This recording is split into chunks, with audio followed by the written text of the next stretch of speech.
Hello guys, मैं हूं सत्यम सिंह और पंडित जवाहरलाल नेहरू का नाम इंडिया का हर बच्चा जानता है। लेकिन क्या आप जानते हो कि उनका जन्म एक रेड लाइट एरिया में अपने शरीर के सौदा करने वाले औरतों के बीच हुआ था। पर इसमें क्या है, कीचड़ में ही कमल खिलता है। पर वेट, अगर आप ऐसा सोच रहे हो तो जरा एक नजर इन तस्वीरों पर भी डाल लो। अब आपका क्या ख्याल है? लेकिन सिर्फ जवाहरलाल नेहरू ही नहीं, उनकी इकलौती बेटी इंदिरा नेहरू गांधी कैसे बनी? क्या आपको इस सच्चाई का अंदाजा भी है? अगर नहीं तो आज इनकी कहानी भी आप जान जाओगे। पर जिस बात से आप अब तक सबसे ज्यादा अनजान हैं वो ये कि पंडित जवाहरलाल नेहरू का खानदान हिंदुओं का नहीं, असल में वो सुन्नी मुस्लिम का वंशज हैं। लेकिन बात ये है ना कि आखिर वो फिर मुस्लिम से हिंदू क्यों बने, हिंदू नाम क्यों अपनाया? क्या इसके पीछे कोई गहरी वजह थी? तो चलिए आपको नेहरू और इंदिरा गांधी के परिवार के कुछ ऐसे संगीन अंजाम और काले राजों से रूबरू करवाता हूँ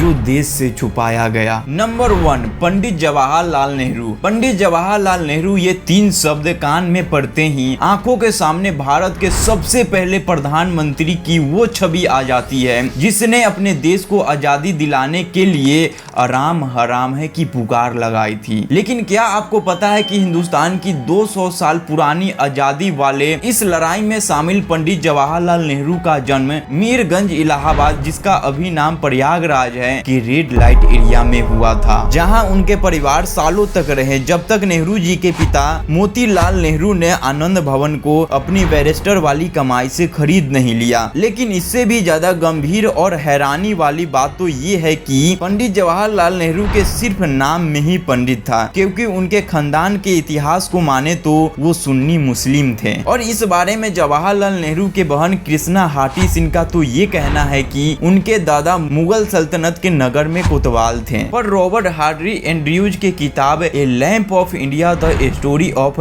मैडम पंडित में ये खुलासा हुआ है कि उस जमाने में हिंदुओं को इतनी ऊंची पद नहीं दी जाती थी और बहादुर शाह जफर के समय में गंगाधर नामक इंसान था ही नहीं। मतलब जवाहरलाल नेहरू के दादा गंगाधर उर्फ घियासुद्दीन गाजी ने अपना नाम गंगाधर रख के नाम के आगे नेहरू सरनेम खुद ही लगाए थे, जिसका मतलब होता है नहर के पास वाले नेहरू। लेकिन उन्हें अपना नाम बदलना क्यों पड़ा? तो गाइस, असल में अंग्रेजों ने दिल्ली की हुकूमत को हरा दिया था, तो वो हिंदू राजा महाराजा के जैसे मुसलमानों को जिंदा छोड़कर दुश्मन की फौज खड़ी करने का चांस नहीं लेना चाहते थे, और इसीलिए अपना जान बचाने के लिए घियासुद्दीन ने अपना नाम गंगाधर नेहरू रखा और कश्मीरी ब्राह्मण का भेष धर लिया, जिसकी मदद से वो कश्मीर से आगरा शिफ्ट हो गए। लेकिन घियासुद्दीन के वंश का नाम रोशन करने वाले जवाहरलाल नेहरू की अगर हम बात करें तो उस समय में ये एक बहुत ही रंगीन किस्म के इंसान थे। उनका अपने पत्नी कमला नेहरू के अलावा कई और महिलाओं जैसे कि lady Edwin Mountbatten, Sarojini Naidu के बेटी पद्मजा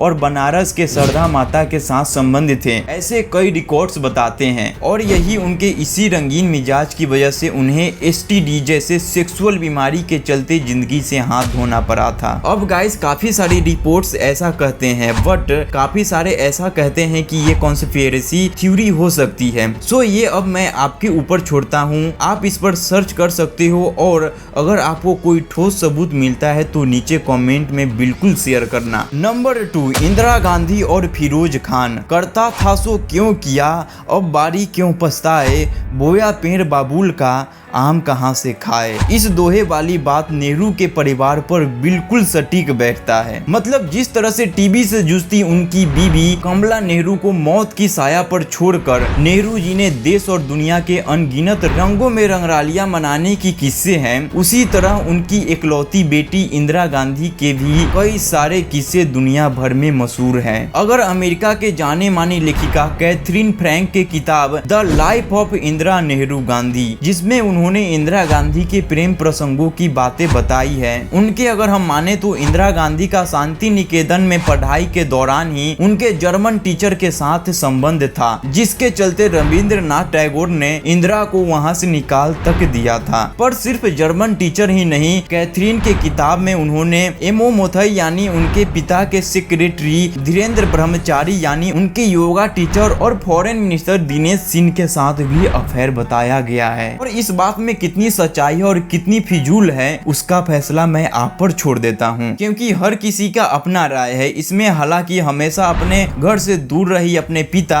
और बीमारी की हालत से लड़ती अपनी माँ के बीच इंदिरा बचपन से ही बहुत अकेला रही थी, और इसी अकेलेपन का फायदा फिरोज खान, जो आनंद भवन में जरूरी सामान के साथ शराब पहुंचाने का काम करते थे, उन्होंने उठाया, ऐसा लोगों का कहना है। मतलब फिरोज खान अकेली इंदिरा को सहानुभूति देकर उन्हें अपने प्यार में ऐसा फंसाया कि इंदिरा ने फिरोज से लंदन के एक मस्जिद में निगाह कर लिया। पर इस बात का पता चलते ही नेहरू बहुत नाराज हुए, लेकिन वो कुछ कर बैठे उससे पहले महात्मा गांधी, जो उनके करीबी दोस्त थे, उन्हें फिरोज खान अपना आदर्श मानते थे, उन्होंने नेहरू और फिरोज दोनों को समझाया, और फिरोज को तो उन्होंने अपना सरनेम बदलने तक की सलाह दे दी थी, जिससे वो बिना धर्म बदले आसानी से लोगों के आक्रोशों से बच सकते थे। बस फिरोज खान बन गया फिरोज गांधी, और उन्होंने हिंदू धर्म से एक बार फिर इंदिरा से शादी करके उसे इंदिरा गांधी का नाम दे दिया। सो इस तरह से इंदिरा गांधी का नाम सामने आया, लेकिन इनकी शादी करवाकर भी कोई फायदा नहीं हुआ, क्योंकि इंदिरा गांधी के राजीव गांधी को जन्म देने के कुछ समय बाद ही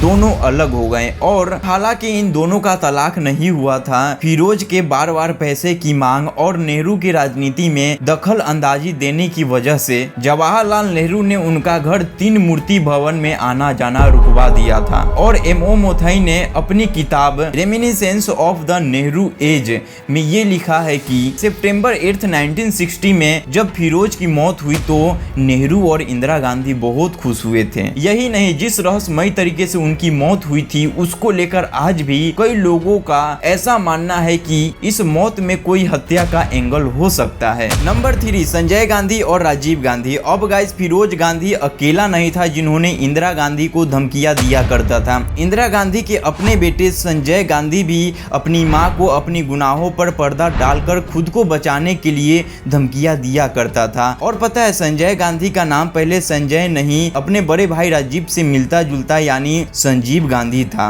लेकिन एक बार संजीव गांधी लंदन पुलिस द्वारा इंग्लैंड में कार के चोरी के केस में पकड़े गए थे, और इस केस में वो ऐसे फंसे थे कि उनका पासपोर्ट तक जब्त हो गया था। हालांकि उनके नाना और उनके मां के पावर के चलते उन्हें लंदन और भारत के हाई कमिश्नर कृष्णा मेनन बिना देरी के छुड़वा लिया, लेकिन उनका नाम संजीव गांधी नए पासपोर्ट के चलते संजय गांधी हो गया। मतलब पीढ़ी दर पीढ़ी नेहरू से लेकर गांधी परिवार के चिराग अपने नाम ऐसे बदल रहे हैं जैसे लोग गंजी बनियान बदलते हैं। पर आखिर इंदिरा गांधी संजय के काले करतूतों के बावजूद चुपचाप तमाशा क्यों देख रही थी? पता है क्यों? क्योंकि संजय गांधी को अपने असली पिता का नाम पता चल चुका था, यानी संजय गांधी फिरोज गांधी के बेटे नहीं थे। और इसी का फायदा उठाकर संजय अपनी मनमर्जी से सारे कांड पर कांड किए जा रहे थे। जैसे संजय गांधी की मेनका आनंद से हुई शादी भी संजय की गलतियों पर पर्दा था। मोहम्मद यूनुस के किताब पैशन, पावर और पॉलिटिक्स में ये साफ लिखा है कि संजय ने मुस्लिम तौर तरीके से मेनका से शादी की थी, और वो भी इसीलिए कि मेनका संजय के बच्चों के मां बनने वाली थी, जिसके वजह से मेनका के पिता कर्नल त्रिलोचन सिंह आनंद ने संजय गांधी को जान से मारने की धमकी दे दी थी। और इसी सब के चलते संजय गांधी को मेनका गांधी से शादी करनी पड़ी ताकि समाज में उनकी नाक ऊंची रह सके। लेकिन फिर फिरोज खान की तरह इंदिरा गांधी के रास्ते का रोड़ा बने संजय गांधी भी अकिस्मत मौत प्लेन दुर्घटना में हो गई, और फिरोज के ही तरह संजय के मौत के जिम्मेदार लोग इंदिरा गांधी को मानते हैं। इन्होंने आधे में ही अपने बेटे के मौत के केस की इन्वेस्टिगेशन को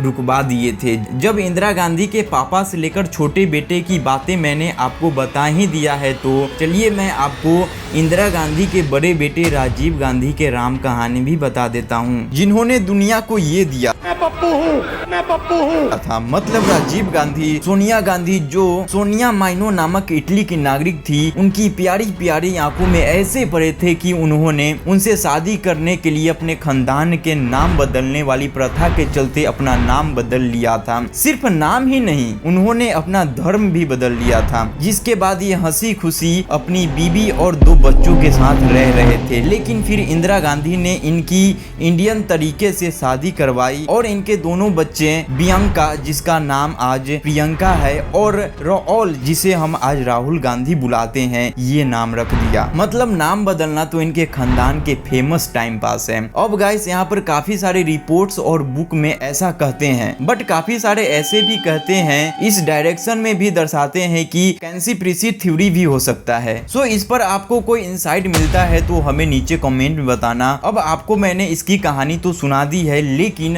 अब आपकी बारी है। आप मुझे नीचे कमेंट में ये बताओ कि नेहरू और गांधी परिवार के इस काले सच में किस सच ने आपका होश उड़ा दिया है। वीडियो से कुछ जानने को मिला तो एक लाइक जरूर ठोकना, और अगर ऐसे ही इंफॉर्मेटिव वीडियो आगे देखना चाहते हो तो अभी चैनल को सब्सक्राइब कर लो और बेल नोटिफिकेशन को ऑल पे सेट कर लो, ताकि आप ऐसे ही इंफॉर्मेटिव और इंटरेस्टिंग वीडियो मिस न कर सको। As always guys, take curious, keep learning and keep growing.